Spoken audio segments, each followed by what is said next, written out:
Well, now we move on to the another session where we talk about conversation with the makers of the Sherni. Hello.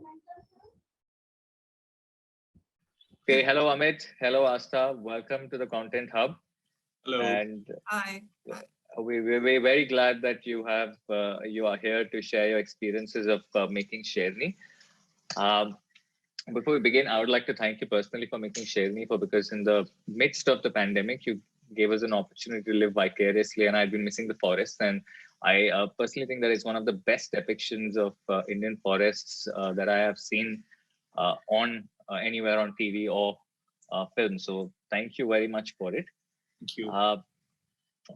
Amit, this is your third film, and there is very little about you on the internet or anywhere if you are Googled.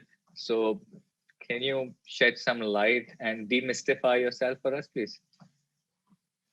I this is my third film. Before this, I used to write a little bit for television, and then I was signed on to write some films for other people. But unfortunately, a lot of those films never happened. They never saw the light of day, and that's when I decided to make a list of things that were accessible to me at that time: friends, locations, props, and then with that in mind, I wrote Suleimani Kira. So it was like the production was done before the writing in a way. And that's why it was such a low budget film, because everyone worked for free. We were all friends, very small unit. And that's what brought me here to Sherni. And then there was Newton. We can't skip Newton, right? Yeah, Newton and then Sherni. Yeah. Asta, first movie, how was it? It How was has Bollywood been treating you? quite a surreal because I've written a lot before this also, but not screenwriting, but different forms of writing and semi-fiction, etc. But the feeling of seeing what is on paper on screen is a different feeling altogether, and I don't think I've ever experienced something like that. When your idea is taken and so many people bring in their expertise, and it just becomes like a from content it becomes a work of art. So it's really lovely to see that. Yeah. Fantastic. So, Amit, after Newton, did you possibly have done absolutely anything that you chose to? So, why and how did it come to you to do a story about something like the forest department, politics, tiger conservation, which is so off the mainstream? Honestly, I don't think Sherni is an art house film. It's pretty much mainstream, because this is a problem that affects every one of us. It's not limited to any particular uh, person or community. It's a problem that affects all of us. Conservation, and we knew that Astha was writing this idea at that time, and I was working on something else which was more mainstream. And the moment we discussed this, I knew that this is what I want to do, and I immediately dropped the other idea. And I don't think I'm going to go back to it anyway again, because this idea was something that completely captured me. And I think it is something that, like, you look at the responses that we are getting responses from the interiors, we are getting responses from people in the cities, we are getting responses from students, lots of conservationists, professionals, so it's a like we knew it that this is going to connect with a lot of people, and the urgency to tell this story was there. So that is why I felt that this was a no-brainer. This was a commercial. Commercial is a word which kind of this is an idea which would reach out to a lot of people. A lot of people would connect with it. Sure. I mean, I understand where you're coming from, given that even in Bombay, we have man-animal conflict not far from here as at Borivali, and every other week you have reports of it. So the wildlife and human beings are far more and us than we and them as we make it out to be. When we look at Newton and Sherni as movies, and there is in both of them, there's an underlying theme of bureaucratic challenges somewhere in reaching an ideal. And is this something, मतलब पहले जो बताया था कि चीजों को time लगा था, तो क्या उसकी वजह से this is something that's an underlying theme, or there's something that fuels you towards this, or it's just coincidence? I mean, for me, it was a coincidence. Newton was set in a different world. You know, it was about democracy. The characters represented certain ideas, and it was a 3-day story. You know, but Sherni was about conservation and about coexistence, about cooperation, and it was a larger. You know, it was spread over 3 months, and we had to have somebody who was working in the system. And it was written by, I mean, this was written by Astha, the other one was written by Mayank Tiwari and myself. So ये बहुत अलग-अलग worlds से आया हुआ है, but the only coincidence is that they both set in the jungles and they both have government officials. But Astha, is there anything you want to add to this? Yeah, I think we just sort of understood the whole ecosystem around conservation. So we wanted to understand all the people that are involved. And so by default, I think we also had to put in the bureaucratic system and all the other players that were there. So it happened very organically based on the kind of research that was done, on ground before we even started writing it. Fair. So hindsight's a wonderful thing. It always gives us 2020 vision. So what is it, Astha, that you wish you had known about the movie, about the writing when you started that you know today? When you start out as a writer, बहुत डर लगता है कि अभी screenwriting books and they can be intimidating. There are so many rules to follow, and each scene has to have this, going up and down, like all these, rules that are so intricate, and it can be really overwhelming for a writer. But my understanding now, in retrospect, is that one should write based on evidence, based on research, based on sound understanding on the topic. And you should, of course, know all the rules, but you also, as a writer, have the freedom to break those rules to do justice to the story. And that is my key learning from this, because there is no right or wrong way to tell your story. Because a lot of, if you look at classical screenwriting rules, they are made for the Western world. They are they're based on these Western myths, and we have our own complex system of telling stories and our history of telling stories. And we also have a very complex society in which we have to have representation and we have to have a holistic view. So as a screenwriter, I always feel that be true to your stories and learn to break the rules as you write. Fantastic. So sum it up, learn the rules so that you can break them.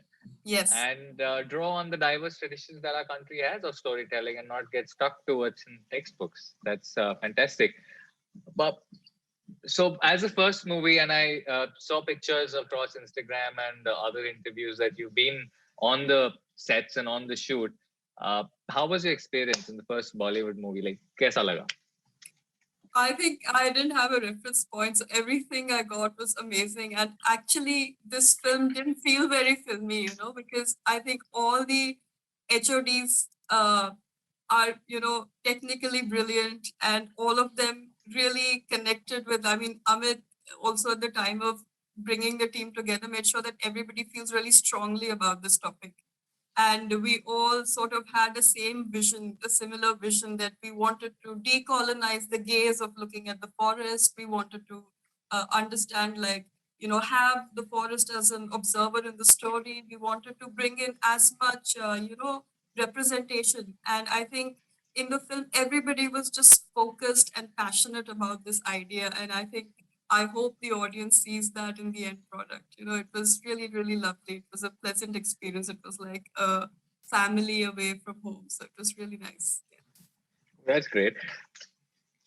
Amit, some of the scenes within the forest, like I began saying this, they are extremely real. And I actually felt like I was in the forest when I was doing that, but from all the pleasant experiences of Asta, some of the scenes with the tiger attacks and all were quite terrifying, and um, especially the one where the village is attacked by T2. Do you want to tell me something more about that scene? Kaise banaya tha? The challenges of shooting that with a tiger that's not a trained animal but a CG. Did that help? Did it add on to the problems?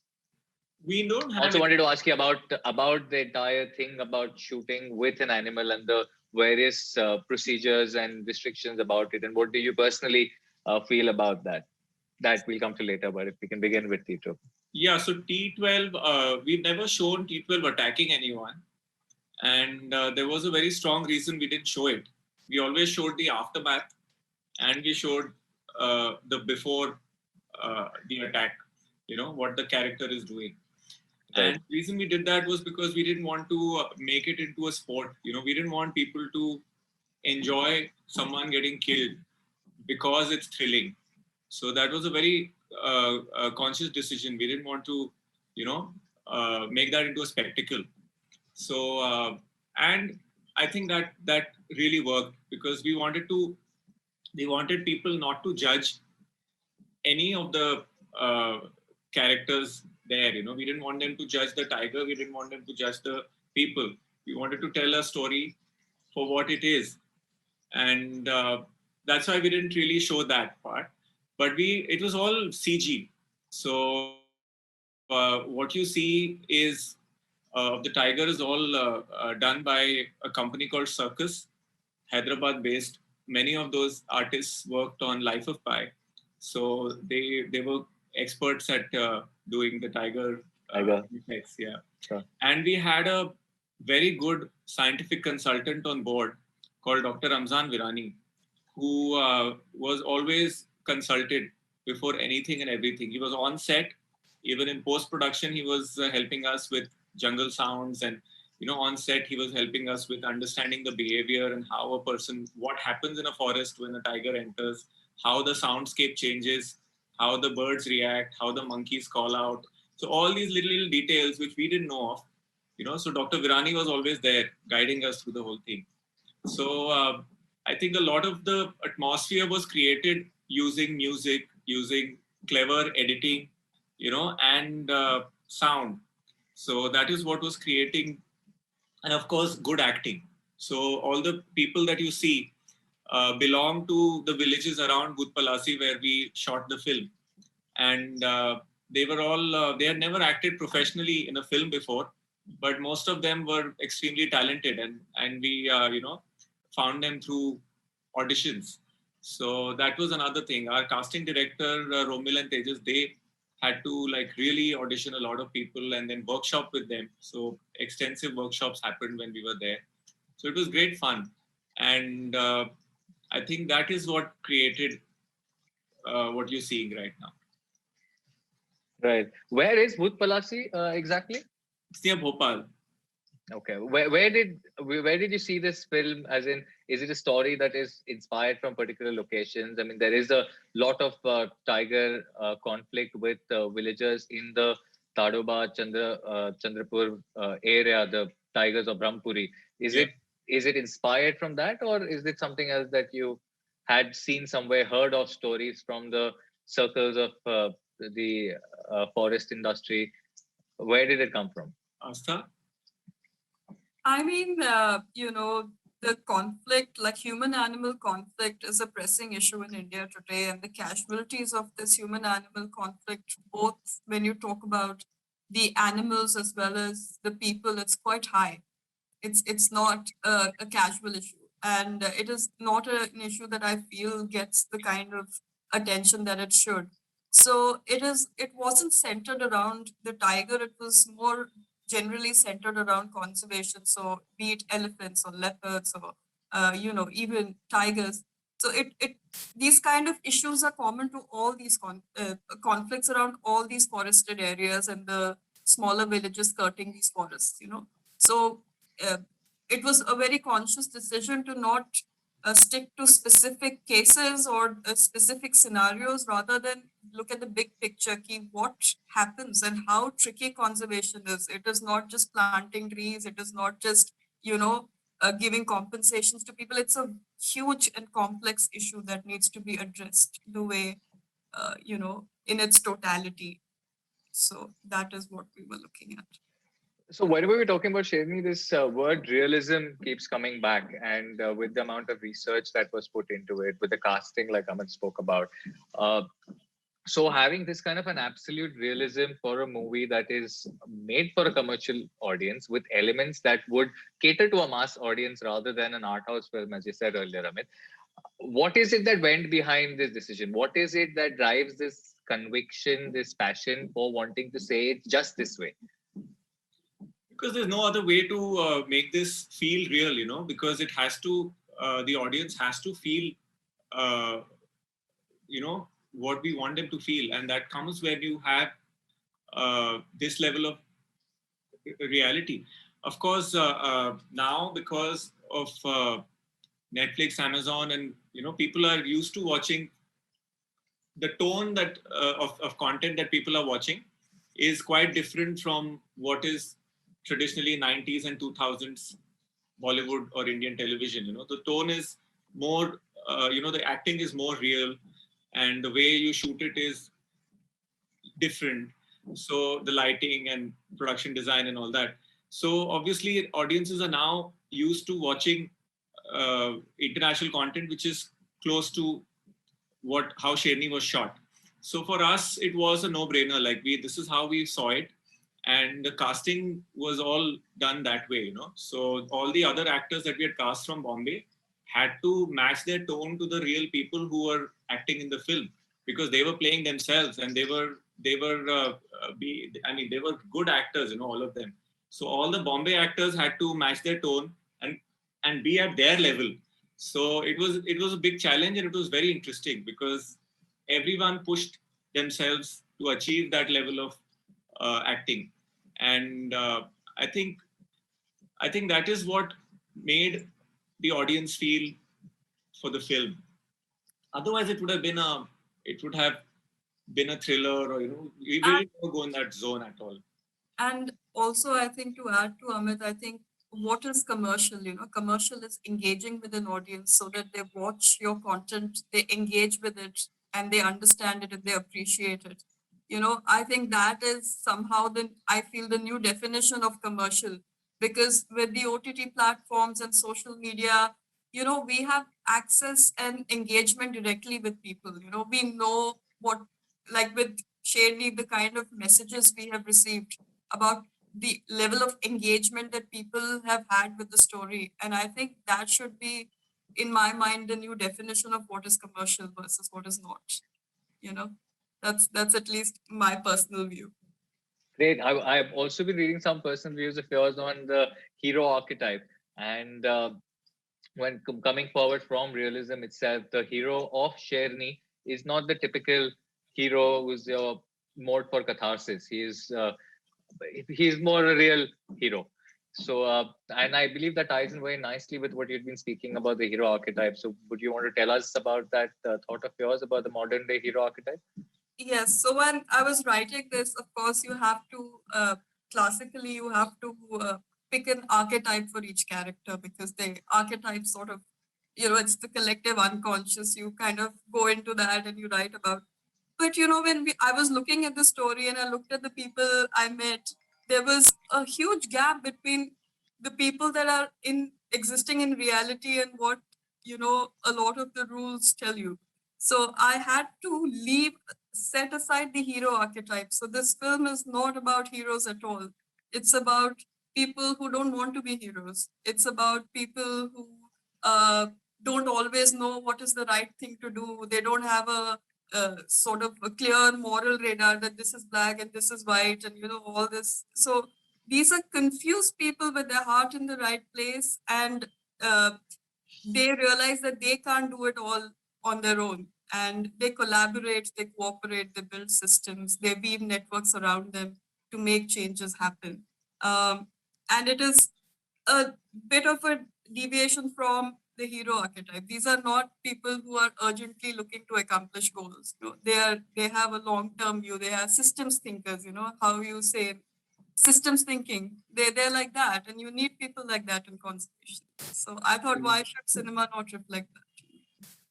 They're also cognizant somewhere of consequences. They are not completely They're throwing. humans, they're mortals, they will suffer uh, the usual problems that all human beings suffer, you know. So they are very real in that sense.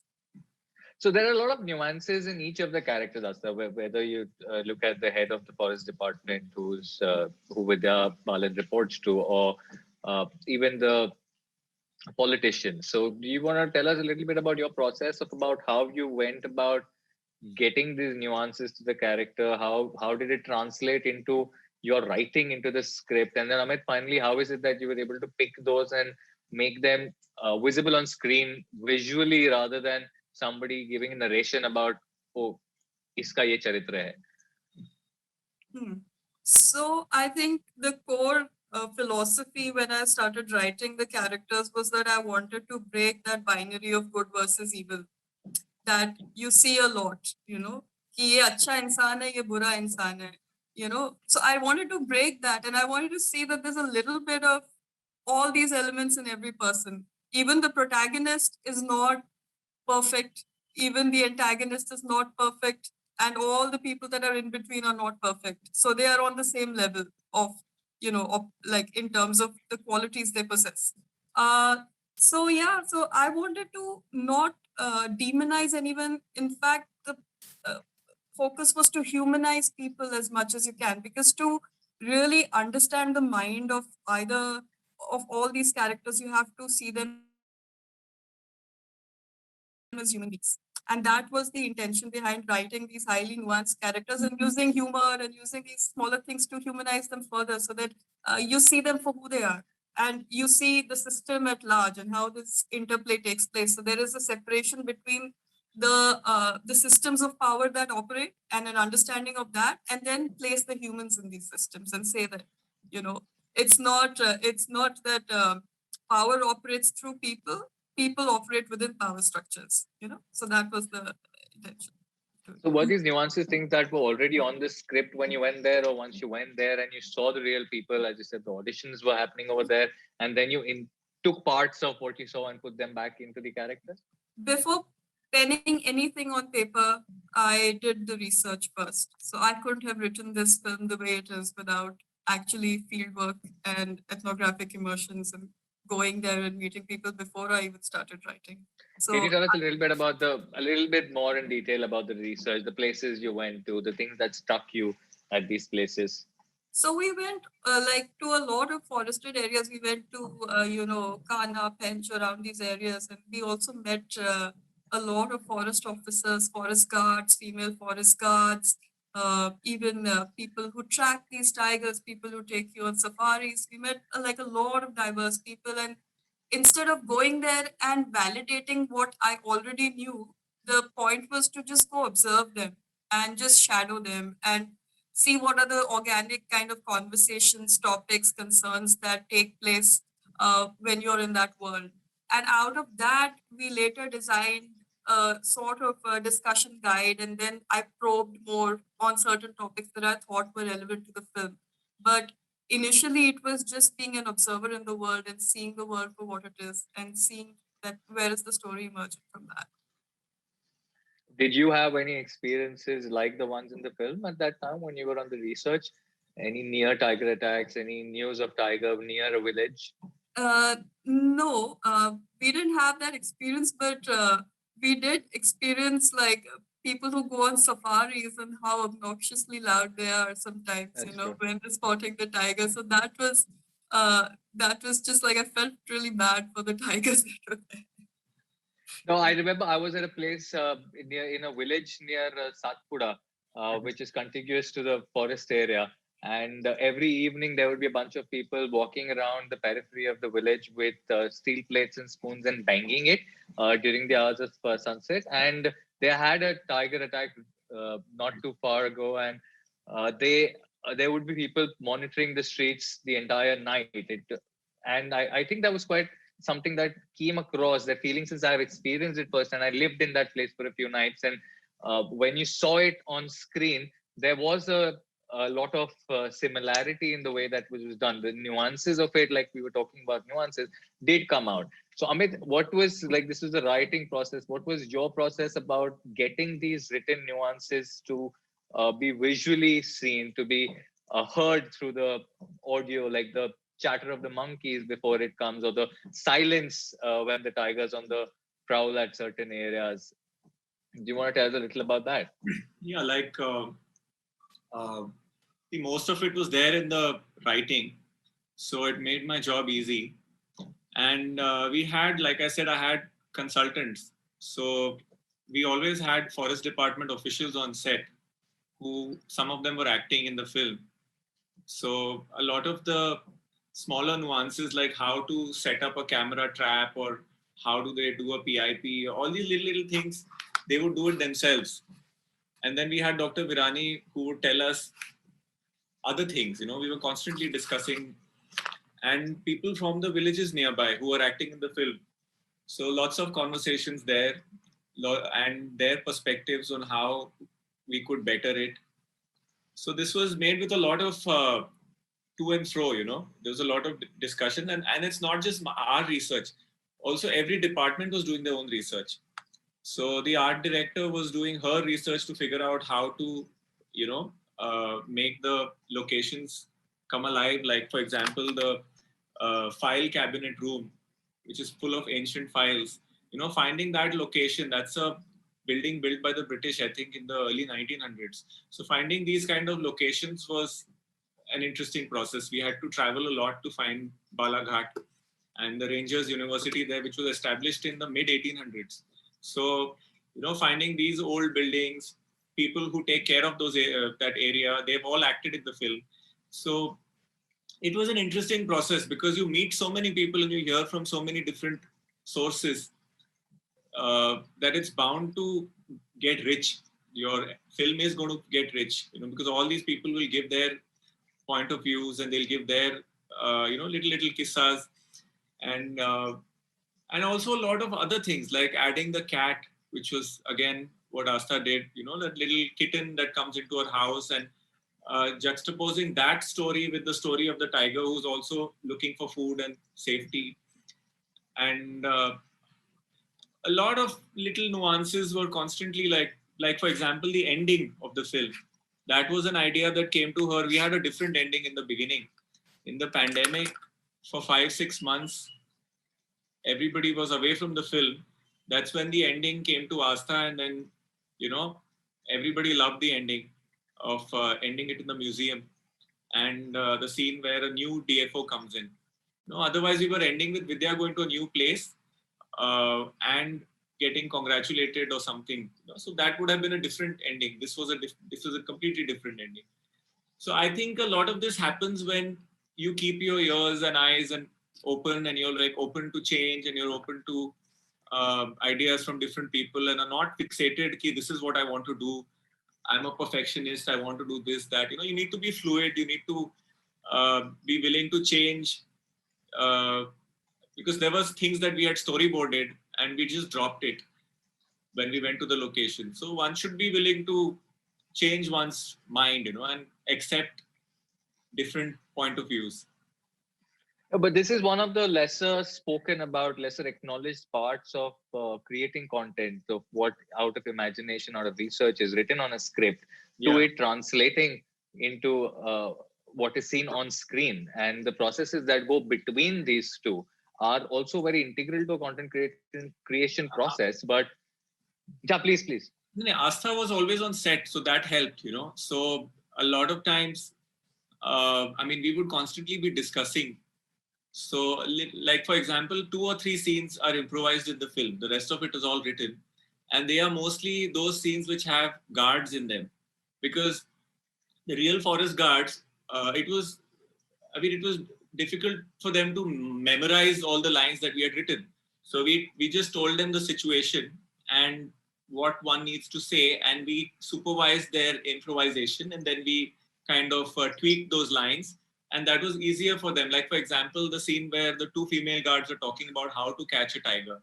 Now that was the guard's language. That is how she would speak, and that is how we brought in her point of view, where she talks about makdi ke jale lagte hain, all that. So wo uska point of view tha, and wo wahan se aa gaya. So I think it helps if, I mean, I always prefer if a writer is on the set, because I need somebody else on the same level with whom I can discuss, who doesn't have anything else but the film's film ki achhai uske man mein hai. So that's why it helped that Astha was on set. On Newton, Mayank was on set. So it always helps. So otherwise, you can't discuss the same thing with any other person who knows the subject that intimately. Right. और शिकारी कहाँ से आया? शिकारी वो तो हमारे ही मेरे ही मैं जहाँ रहता हूँ 2 बिल्डिंग छोड़ के वहीं पे रहते हैं. शरद सक्सेना जी, बचपन से उनको देखते आ रहे हैं. आई रिमेम्बर मिस्टर इंडिया में देखा था, बहुत सारे फिल्मों में देखा है, गुलाम में देखा था, और बहुत अच्छे इंसान है. तो हम एक ही जिम में जाते हैं. वो मुझे पहचानते नहीं थे, लेकिन वो बहुत, he's 71 and he puts all of us to shame. I mean, he's a very, very interesting person. He has a tattoo of a tiger. He's from Madhya Pradesh. He has seen the jungle since his childhood. उनके family में लोग हैं जो शिकार में दिलचस्पी रखते थे जब लीगल था उस समय 50s 60s में. तो उनको इसके बारे में बहुत सारी जानकारी है. तो it really, when we thought of Shikari, he was my person that came to our mind, and we met him and chatted, and it seemed like he knew this character more than we knew it. So it really helped to have him on board. And of course, there was a lot of also a lot of videos are available on the internet, YouTube and all, of how hunters go in the forest looking for prey, and that also helped us understand this. So about the ending of the movie, I was a little like we were discussing earlier, that was it left a little ambiguous, because that kind of adds its own value of mystique to the movie. But what happens finally? Do the cubs survive? Are they killed by the local legislators? They get taken away to a private collection somewhere, or the politicians and hunters have their way with them? What happens? What is it? The story of the cubs? Is it Sherni Part 2 or? To my mind, at least the optimist in me hopes that Vidya, and especially the villagers who found her, especially Jyoti's character, I think they'll take care of them and they'll make sure they're okay. So I think the optimist in me hopes, but in a film, like, it has a life of its own, and each audience member will have a different take on it. So I feel that they're okay. What about you, Amit? Yeah, Do you think that Vidya comes back to save the cub of the Sherni See, in the second part? No, the fact that the villagers found the cubs and they called the officer they trusted, which was Vidya Vincent. Now we know that they'll be taken care of according to the procedures that are there. So if you find tiger cubs like this, there's a certain procedure in place where the cubs are introduced to a new mother tiger, and they hope that mother tiger accepts. And 90% of the time that happens. And Right. then once they grow up a little bit, they are released in the wild.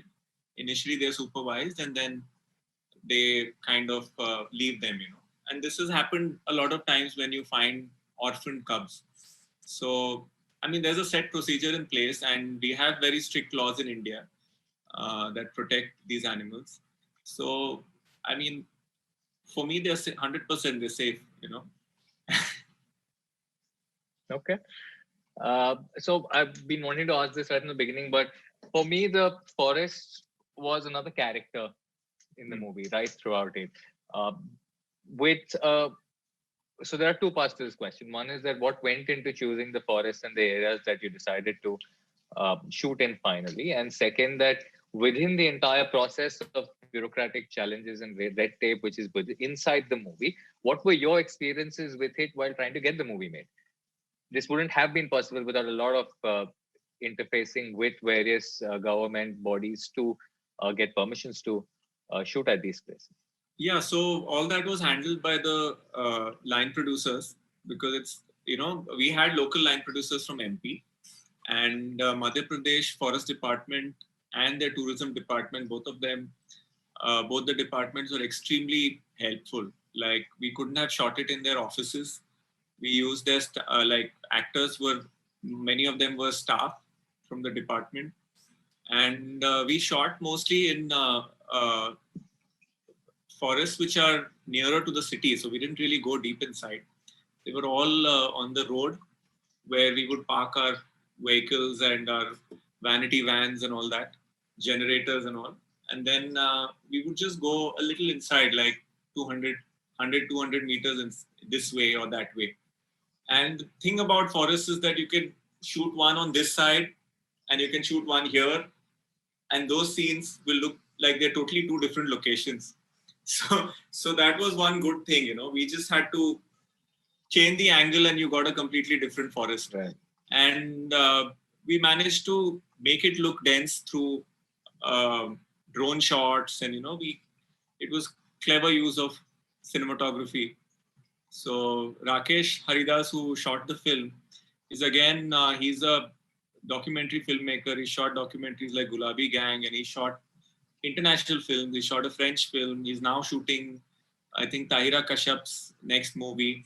So he's someone who really understands how to make less look more.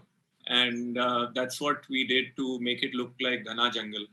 So besides the romanticism of the jungles and the fleeting safaris where you kind of just see the jungle, not really feel it or experience it, with the number of days that you all spent over there, do you all have any memories that you want to talk about?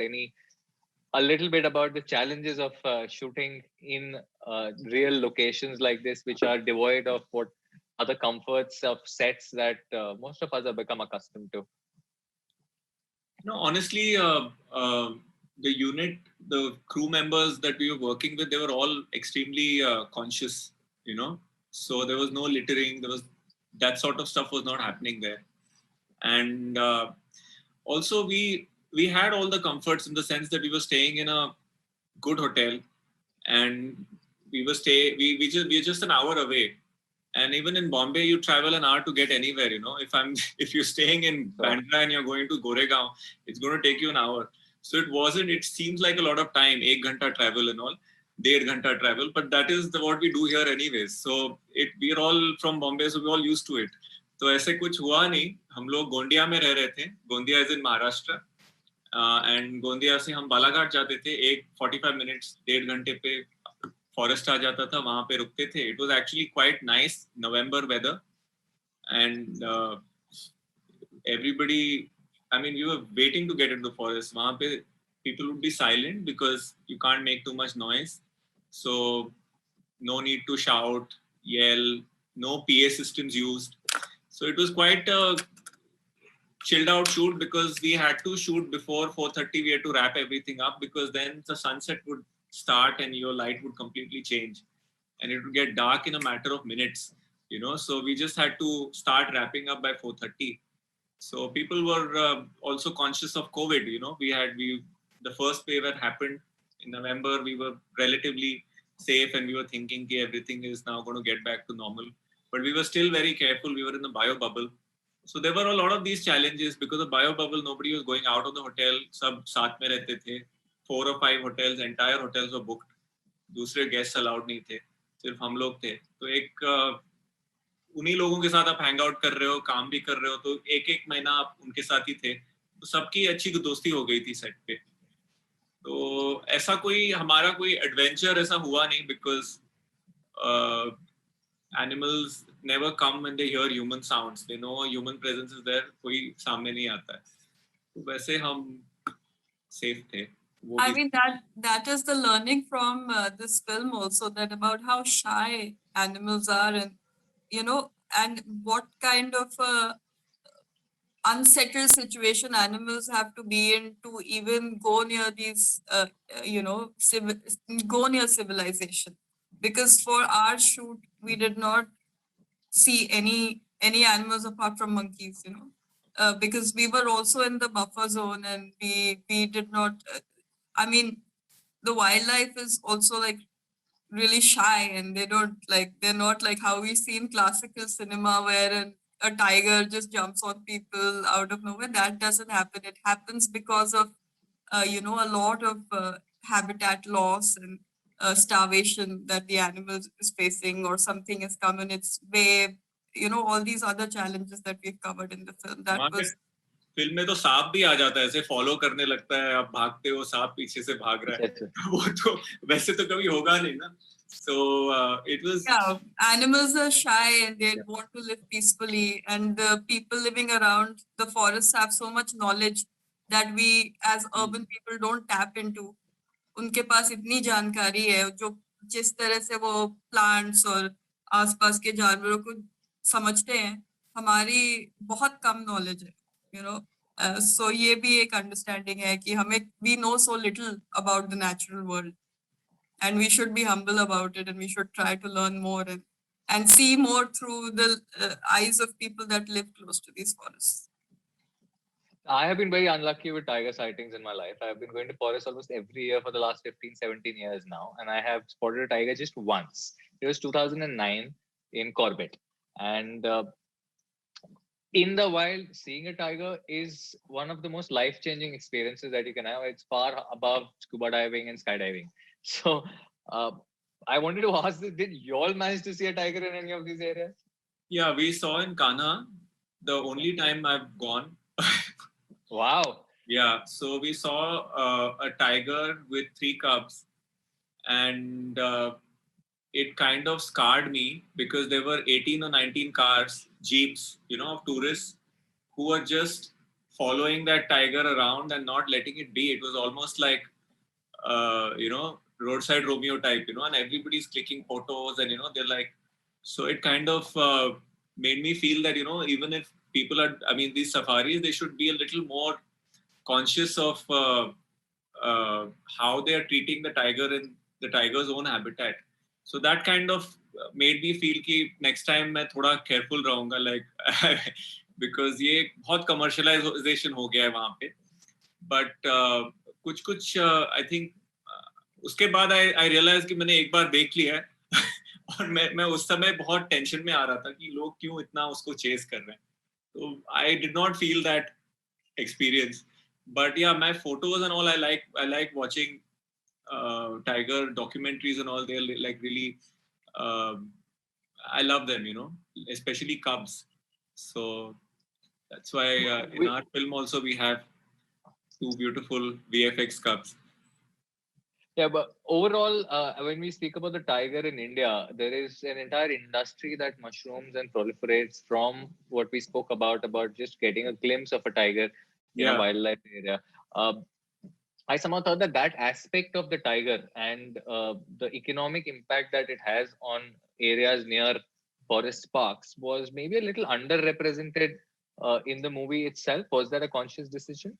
There was a reason behind it, because I felt that speaking to the locals, I realized that a lot of this tourism doesn't take in the local people that much.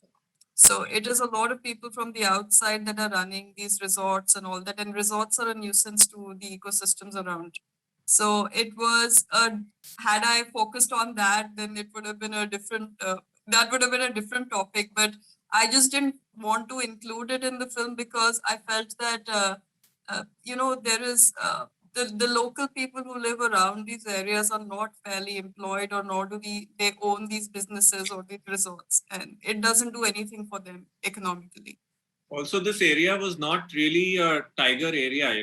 They discover that a tiger has just come into that area, so it's not an area which has a lot of tigers. It just has one pasha, and then this one has come in. And there are a lot of areas like this all over Eastern Maharashtra, MP, Karnataka, and all, which have tigers, but they're not tourist areas yet.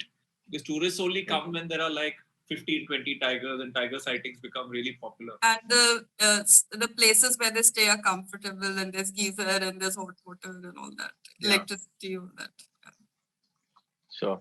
So when we are talking about economics of the tiger, the economics of the movie, when it was made, was it something that you envisioned going on to what has become the savior of entertainment in pandemic times, all the OTT platforms, or did you see it as a theatrical and the OTT was a smart decision to make given the uncertainty of the times? It was always a theatrical film because we started it in 2019, before COVID-19 was known to us. So our idea was always theatrical and also go to international festivals because Newton gained a lot from premiering at Berlin, and it went to Tribeca and a lot of other good festivals. So this one also was that was a route we were thinking of at that time. And but because of circumstances, it got delayed by a year. We were planning to do this whole exercise, finish the film in 2020, but then it got delayed because of COVID, and then we were forced to release it in time. So, and this was a good opportunity because Amazon had no other release in June, and it seemed like a good thing to do at that time. And I'm glad we did it because it managed to really reach out to a lot of people. So, but I hope that they do release it in the theater once they open it, if there is some kind of an arrangement like that, because it was always meant to be watched on a big screen. It's a different experience watching these jungles and hearing it in Dolby 5.1. Right. So it won't be the same experience on a laptop or a phone. Sure. So, but this is a question that is quite ripe for discussion in every circle or meeting that you go to, or even sitting with friends from the industry. With the advent of OTT, how does writing for cinema change? If Sherni was to be made specifically for OTT, would there be something that you would have done differently as a writer, Asta? Would you have done something differently as Amit? Something that you would generally do a little differently for this? I think what OTT gives one is access to different points of view and different global content, and within India also you have more diversity of representation and voices. But I think, be it for cinema or otherwise, I think today as writers we have to be conscious about representation and about understanding the true uh, uh, players in a story and represent them fairly. And I think whether be it for cinema or OTT, I think as writers, हमारा intention वही होना चाहिए कि हमको एक इंसान की story नहीं, सबकी स्टोरी और इतनी कॉम्प्लेक्स तरीके से स्टोरी बतानी है, लेकिन राइटिंग सिंपल रखनी है. We have to, we can no longer, those simple ideas are good, but we can also simplify complex ideas. And जो OTT या सिनेमा की रीच है, जैसे अब कंजर्वेशन का टॉपिक कितने लोगों तक एटलीस्ट कई लोग सोचना स्टार्ट करेंगे. This is the power of content, or this is the power of the story, that you can reach so many people, and if you have that reach you might as well write about something that matters. And I think OTT is also a platform where you can do that. It's a medium where you can do that. You have freedom to do that. Amit? On OTT, this would have been an 8-hour or a 6 to 8 hour Series. So obviously we would have explored more characters. Like there would be like right now you're seeing it with one track, and there are other tracks also. So they would all have equal prominence. There would probably be an entire track of guards, more of Jyoti. There'd be more of everybody. So it would have been probably it would have had more meat in it. More immersive. Complex and sorry? And we decided to leave out a lot of topics because of the film format, because you're 1.5 to 2 hours. There's like an ocean of knowledge to be explored. So probably in a series format we could have made it even more nuanced and more complex, and it would have been more interesting or immersive also for people. We could have explored the hunter's background. We could have gone into so many different. Actually, it's exciting. Like I think both mediums are equally exciting to me personally, and I think as a series, we could have done so much more that we had to leave out, because the film has to be around 2 hours. You can't really cross that, and there are at least 5 or 6 scenes which we cut from the film because it was getting a little longer. So Yeah.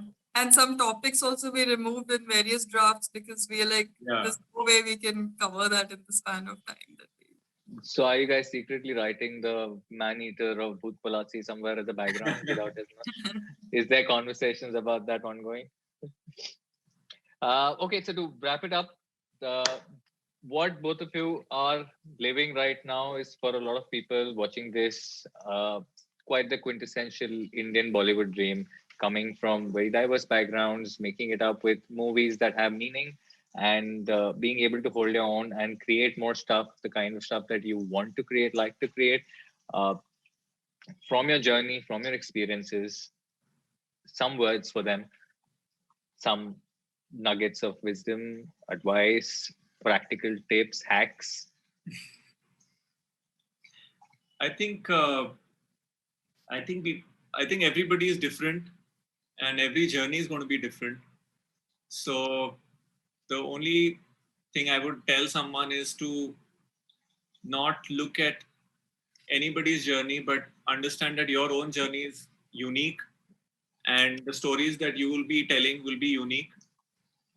And to tell those stories without trying to please other people, because we don't know what other people are thinking, what other people are going through. So this myth of an audience is something I want them to forget, because if you truly believe in it and you truly like it, there will be lakhs of people like you who will also like it and connect with it. So I think I would recommend all young writers to be honest and to tell stories that they know and that only they can tell.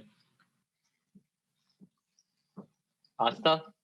Yeah, I think it's the same. I think there are many stories that don't fit into any particular structures that we see in screenwriting books. But if it's a story that moves you and it's a story that should be told through you, you should find a way to tell it.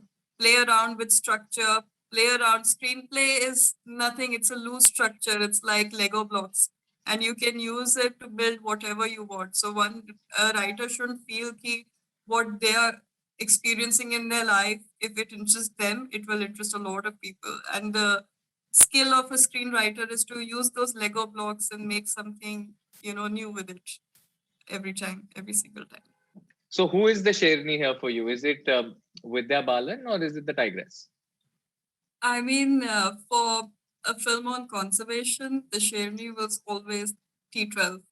And because we didn't, she is the queen of the jungle who's lost her habitat, and she's suffering the problems that, human animal conflict. Actually, she's on the receiving end apart from the villagers that are there. So it was, for a film about conservation, it was very clear in our minds while writing that it is the Sherni is the tigress, because it was the most ethical and to us like the most sensible way to write a story, tell a story. And also, like I said, like you and I discussed earlier also, that this was not a celebration of heroes in terms of writing. It is the celebration of people who probably go unnoticed, people whose work is not visible, maybe on news or in television, but they are the safeguards and the safekeepers of our future as human beings, which is talk about the villagers that live close to the forest. You talk about Vidya's character who has a heart in the right place.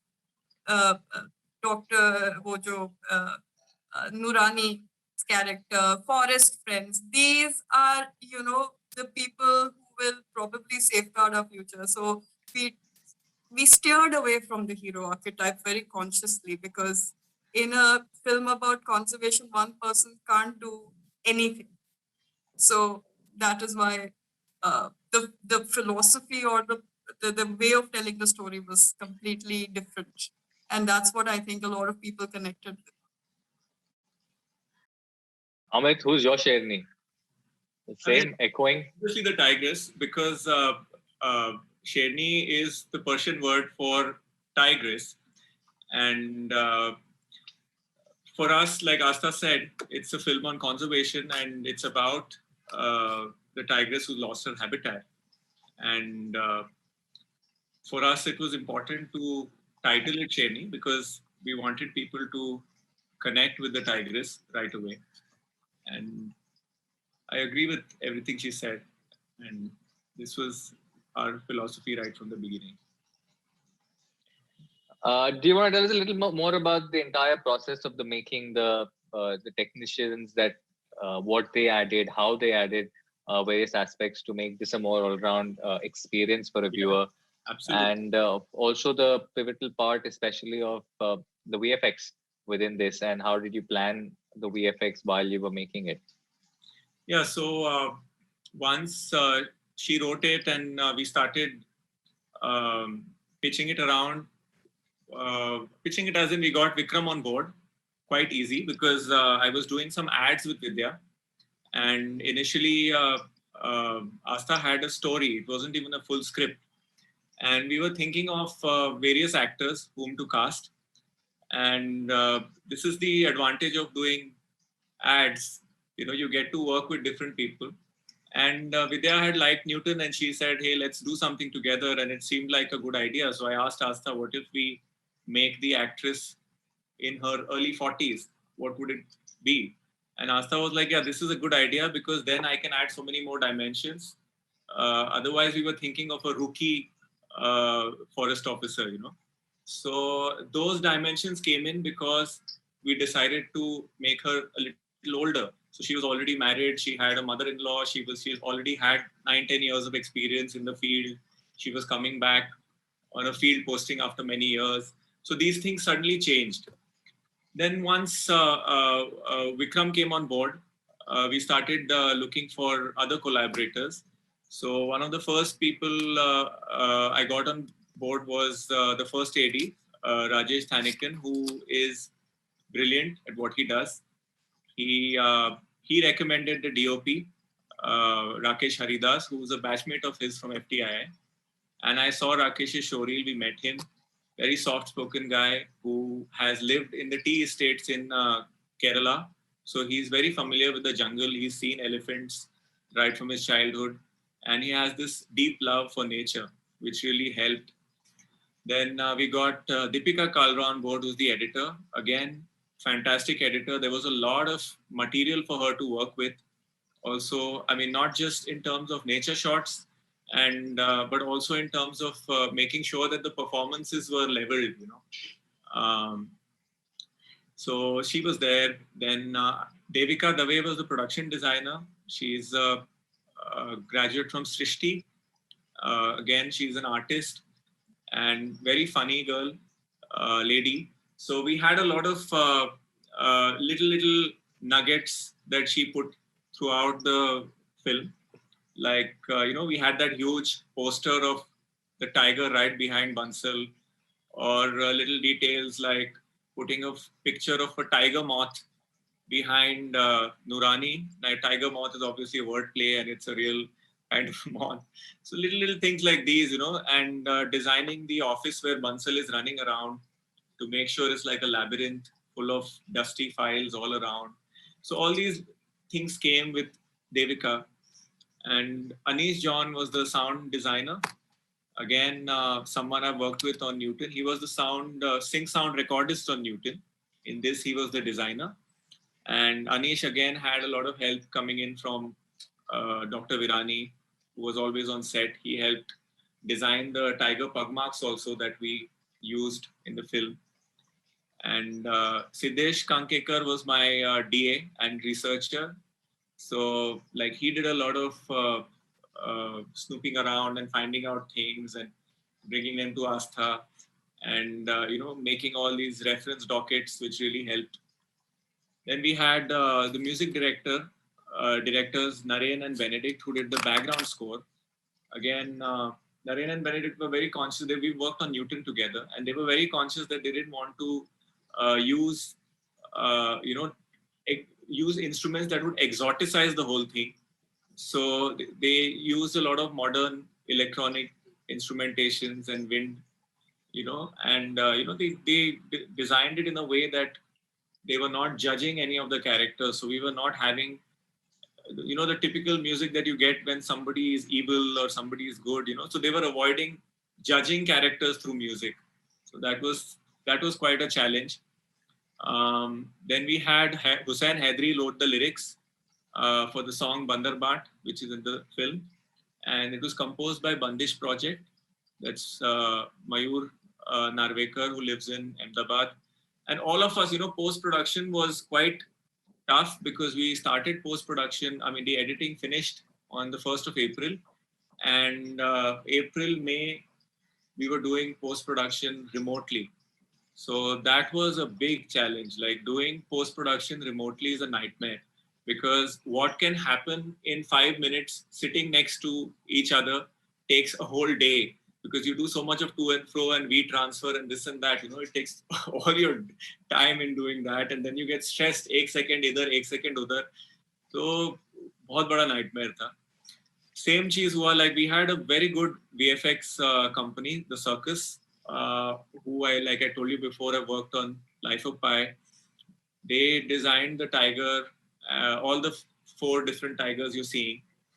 The bear was done by Future Works, which is a Bombay-based company. We had to divide the VFX work because of the time that we had. We didn't have too much time, and one company couldn't have focused on it.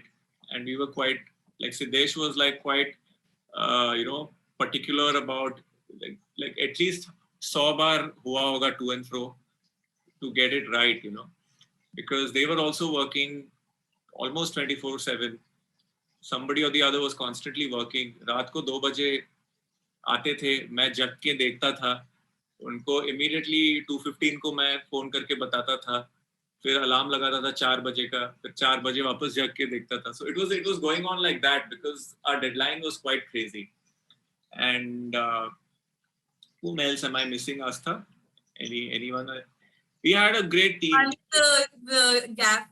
Yeah, like we had a great gaffer, Maulik, who again, because we were lighting it, like if you look at the indoor scenes, they were not lit with lights that you traditionally see on film sets.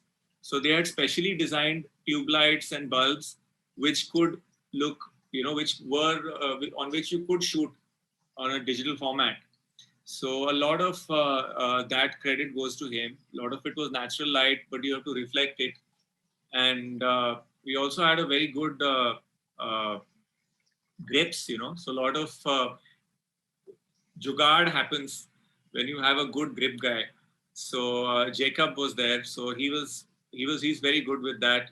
Then he also operates the what is that? It's like a Steadicam. I'm forgetting the name. So he operates it. Gimbal. Yeah. So he operates the gimbal. So again, we had a lot of good operation there. We had a great team, and that really helped us, So costumes, of course. Yeah. Rushi, Manoshi, Bhageshri. Rushi and Manoshi designed for around 8 lead actors. Bhageshri did for the rest of the cast. It was a lot of research on their part also because they did a lot of referencing. They had to, I think they snoop people on Facebook. So they exactly knew how to. They must have met some people. And they also met a lot of people. They met a lot of people and they also bought a lot of clothes from people. Like they would go to, like, especially Bhageshri would go into the villages and forest guards, like getting uniforms, making sure that the ranks and all are correct. Fencing is right. Yeah, everything is right. And it has to match our actors. Their uniforms have to match. And then for Rushi Manoshi, they had to design Vidya and Nurani and the hunter and everyone. So they had to make sure that the clothes are not, like it's very easy to make the hunter look like a caricature with this felt, these cowboy hats and boots and stuff, but they had to make him look real. So there were a lot of reference videos and a lot of work that went into making sure that everyone looked like they were part of the same Yeah. world. I think all of them researched really well to make sure that the tone of the film is maintained from all perspectives, that reality or realism in cinema is maintained throughout. And of course, DI, DI is another, Siddharth Meer is another genius. I love working with him. So whenever, I completely trust him. So you give him the footage, you know that it's going to look good. And especially in a film like this, because we had shot different things at different times of the day. And if you're shooting in the jungle, if the scene is taking 6 hours to shoot, it's going to look different. Each shot, suddenly you see कि sun idhar aa gaya, udhar aa gaya, तो dapple aa gaya, ye aa gaya, वो. But he had to manage everything and make it look smooth. So a lot of good people that we met with whom we will love to work again. How was the experience on the other side of the behind the camera, which is with Abundancia, with T-Series coming in at a particular time, and the decision to shift from a theatrical release to releasing it on Amazon? What was the process behind all of that? How was that experience? So T-Series was always involved right from the beginning as financiers, and we took it to Abundancia with the actor attached. That's how Astha and I, our company, Critical Mass Films, is one of the producers. And then we, once the project was set up, I think we started the work, but unfortunately the pandemic happened. And I think that's when I could see the benefit of having good producers on board. Because, we were all worried that we had only shot for 12 days. And we were worried that it could be shelved or something, like all kinds of thoughts come to your mind. How would we shoot it? Hollywood had stopped shooting. So, but then we did it with, we had all the protocols in place, and, we had to spend a lot more money to book entire hotels, fly every single person down. The costs increased because of that, obviously. And the good thing was that we managed to do it with 0 COVID cases. The credit goes to the crew that all of us wore PPE suits and, shields and face masks when we were shooting indoors. Of course, when we were outdoors, we would only wear masks. But otherwise, people had to be extremely vigilant in order to make sure that there were no COVID cases. And then once the film got done, again, the second wave happened. And that is when we decided to release it straight to Amazon, because then people were talking about a third wave and, we didn't really know what was happening. And the film was in making since 2019. And that's how we decided to go with the Amazon release. Yeah, fantastic. Yeah, so also the fact whether there'll be a sequel in terms of what Vidya Balan does with the museum infrastructure, museum ecosystem in India. Does she go forward? Do you have stories for her? And how was it working with the actors, working with the common actors which you got? The people who you actually were put through workshops and, filming with them, because there are scenes where they're quite close to each other. So while you're in the pandemic, how do you do that? So all the actors were tested, RT-PCR tests, and only then people were on set. So all of us would routinely get these tests done. If anybody was coming from outside, they had to quarantine for 3 or 4 days. They would get tested when they would board the flight. 4 days, I think 10 days. Yeah, some people, and they were there throughout. Like if you had a gap of a few days, you're not allowed to go back to your home. You were all staying in the hotel. So anyone who was acting in the film was staying with us in the bio bubble. So including locals who were acting. So a lot of that, and a lot of the village scenes that you're seeing were shot before March 17, 2020.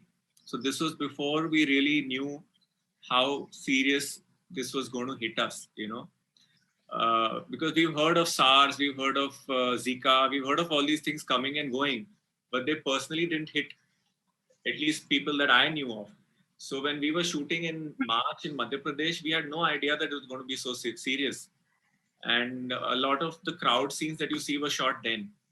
And I don't think we would have been able to shoot it in that scale in November. So all the November scenes that you see are all indoor scenes and the jungle scenes. So that's why we managed to shoot what we what you see in the film.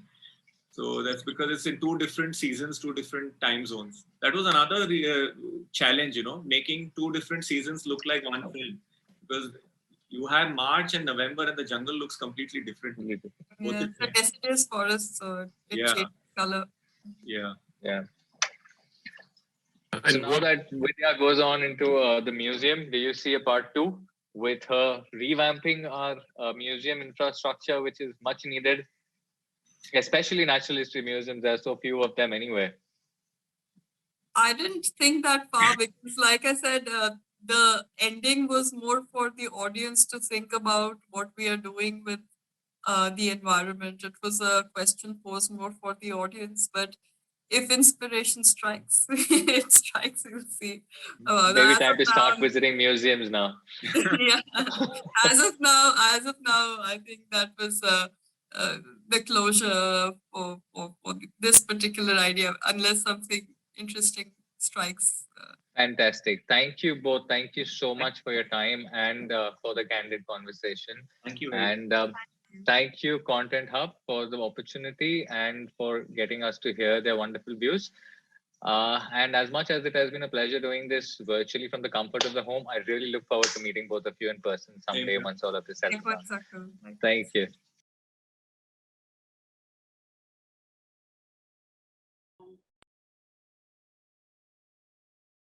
Wow, that was quite an interesting session that we had, and we thank you all for joining us for the session. Well, that brings us to the end of the Content Hub Day 3, and I would like to thank all our partners for their immense support.